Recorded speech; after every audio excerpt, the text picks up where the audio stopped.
The last piece, actually second to last piece, because I feel like I'm going to share this with you, is being self-centered. Quit being self-centered. And I will be the first one to tell you that it is extremely easy to make everything about you. But guess what? This is one big world. There are billions of people. You are one little dot in a major painting. And if you actually allow God to use you and position you to the right spot, then you will become a part of this beautiful painting that God created. But when you think it's all about you, you miss out on all those blessings.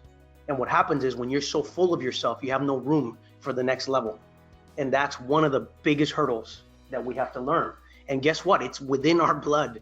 So it's not like just one person in this room has mastered not being self-centered. We all, to some degree, are going to think about ourselves more than we think about somebody else. It's a reality.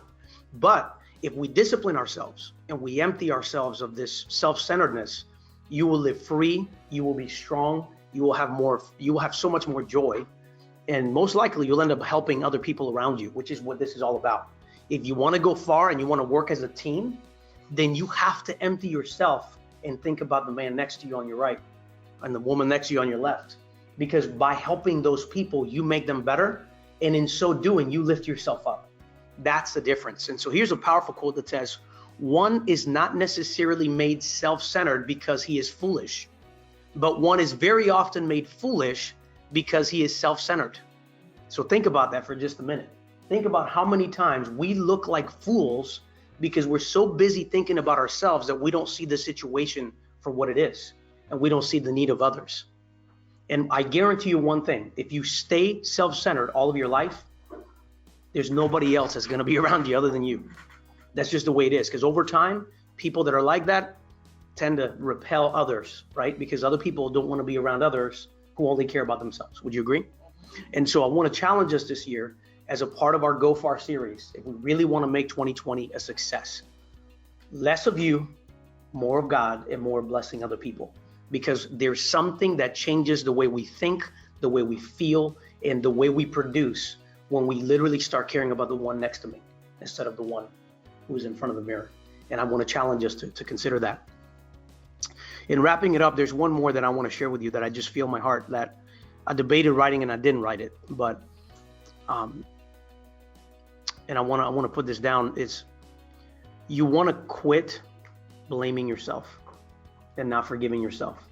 I think that's one of the biggest challenges that we all face. And if you're somebody who really works hard and you do everything you can, when you fall short, when things fall apart and they don't go as planned, it's easy to blame yourself. So some people blame others, others blame themselves for everything. And then you literally put yourself in a spot where you can never recover.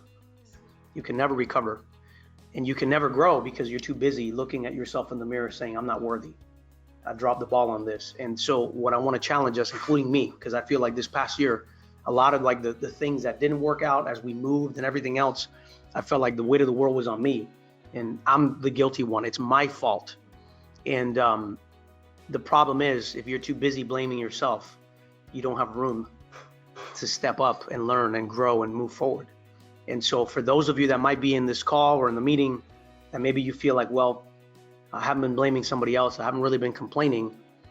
I'm trying not to procrastinate. I don't want to be self-centered, but really what's holding you back is that you haven't quit forgiving yourself. You have to forgive yourself. And so I want to challenge us to do that this year. And I really thought this quote was in reverse of what we've been talking about. So I'll finish it with this. Losers quit when they fail. Winners fail until they succeed. And I want to challenge us this year, guys. You are a loser if you quit, but not the quitting that I'm talking about, right? Because what I'm saying is, as you guys know, is you get to a point where you allow these things to ultimately dominate your life. That's called quitting.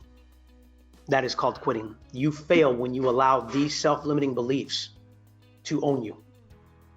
But you are free when you fail forward, because guess what? It doesn't matter what, even if we say this year, we're not going to complain, we're not going to blame others, we're not going to judge ourselves, we're not going to procrastinate, we're not going to be self-centered. The reality is at some point it's going to happen again, right?